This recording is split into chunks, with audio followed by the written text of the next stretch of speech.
warahmatullahi wabarakatuh. Halo, perkenalkan nama saya Melinda Sapitri. Baiklah, di sini saya akan bercerita tentang cerita rakyat daerah dari Provinsi Jambi, yakni Putri Pinang Masa. Pada zaman dahulu kala, ada sebuah kerajaan di pantai timur Pulau Sumatera. Kerajaan tersebut terkenal kaya raya karena memiliki banyak tambang minyak tanah. Pemimpin dari kerajaan itu pun teramat baik dan ramah. Namun sayangnya, karena sibuk memimpin kerajaan, ia tak kunjung mempunyai seorang pemaisuri. Saat usianya sudah semakin senja, ia mulai terpikirkan untuk mencari istri. Ditambah lagi, keluarganya, terutama ibundanya, menginginkan menantu secepatnya, serta mereka khawatir jika tidak ada penerus dari sang raja. Nah, pada suatu pagi, Baginda Raja mendapatkan informasi bahwa ada seorang putri yang amat jelita, yaitu yang bernama Putri Pinang Masa. Yang mana Putri Pinang Masa dikenal sebagai putri yang memiliki wajah serta paras yang amat cantik dan menawan. Namun sayangnya, Putri Pinang Masa memiliki sifat dan sikap yang amat tidak terpuji. Dan konon, ia sangat lebih menyukai kemewahan, harta benda, serta perhiasan untuk dirinya. Dengan memiliki sifat dan sikap yang seperti itu, Putri Pinang Masa sehari-hari ia dengan meniatkan ingin mengumpulkan uang-uang, namun terkadang ia malah mengumpulkan uang tersebut dengan mengambil hak orang lain. Meski begitu, Baginda Raja tampaknya tidak memperdulikan sifat dari Putri Pinang Masa. Sehingga tanpa memperpanjang waktu dan mengundur-mundur waktu, Baginda Raja ingin mempersunting Putri Pinang Masa. Awalnya, Putri Pinang Masa tidak menolak sama sekali lamaran dari Baginda Raja.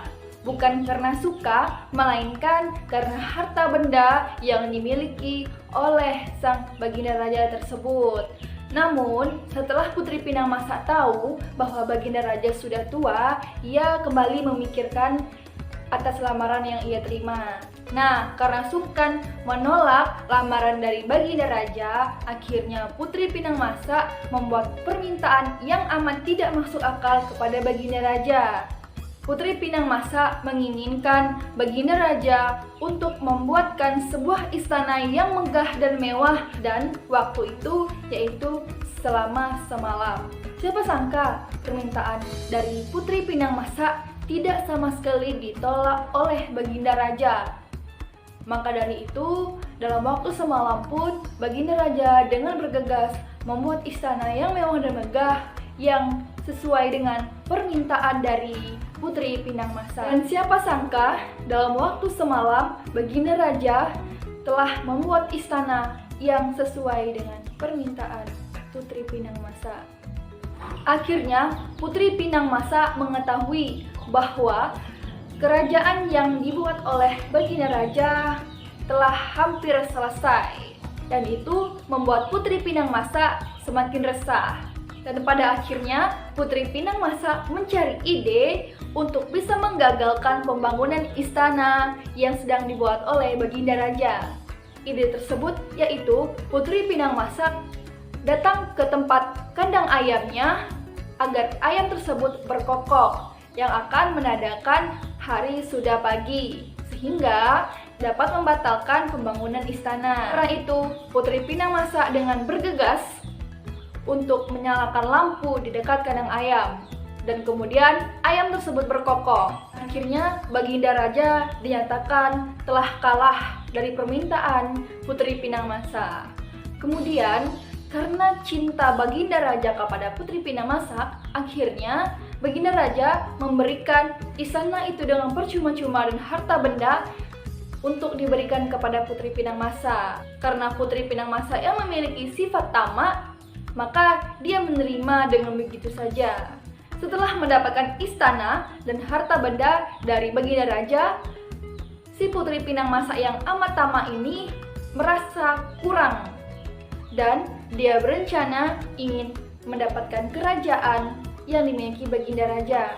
Oleh karena itu, dengan mengumpulkan berbagai macam pasukan, akhirnya Putri Pinang Masa datang ke kerajaan Baginda Raja dengan membawa banyak pasukan. Dengan persiapan yang matang, akhirnya Putri Pinang Masa dapat mengalahkan Baginda Raja, dan akhirnya negeri timur jatuh ke tangan wanita rakus itu. Dengan segala ketamakannya, ia mengubah negeri timur menjadi negeri Putri Pinang Masa. Para rakyat menyebutnya sebagai negeri Pinang. Dalam bahasa Jawa, Pinang adalah Jambe. Lalu orang-orang menyebutnya dengan sebutan negeri Jambi, yang lama-kelamaan berubah menjadi saat ini negeri Jambi.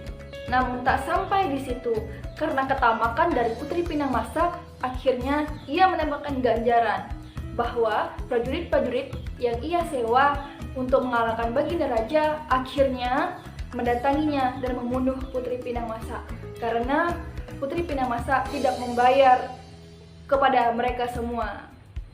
Baiklah, dari cerita tersebut, pesan moral atau makna yang ingin disampaikan dari cerita itu adalah bahwa jadilah pemimpin yang baik dan mengabdi pada orang-orang yang kamu pimpin. Seperti halnya sang raja dalam kisah ini, karena sifatnya yang baik dan ramah, saat ia membutuhkan bantuan, orang-orang pun dengan suka hati menolongnya. Pesan moral yang berikutnya, yakni janganlah menjadi seseorang yang gila akan kecantikan atau kemolekan, karena itu semua tidak berarti cantik hatinya. Lalu pesan moral selanjutnya, janganlah kamu meniru sifat Putri Pinang Masa, sifatnya yang amat tamak dan gila harta terbukti tak membuatnya bahagia meski telah mendapatkan kemewahan seperti yang ia inginkan. Baiklah, sekianlah video dari saya, cerita rakyat Putri Pinang Masa. Apabila ada salah cerita atau kata, terima kasih. Wassalamualaikum warahmatullahi wabarakatuh.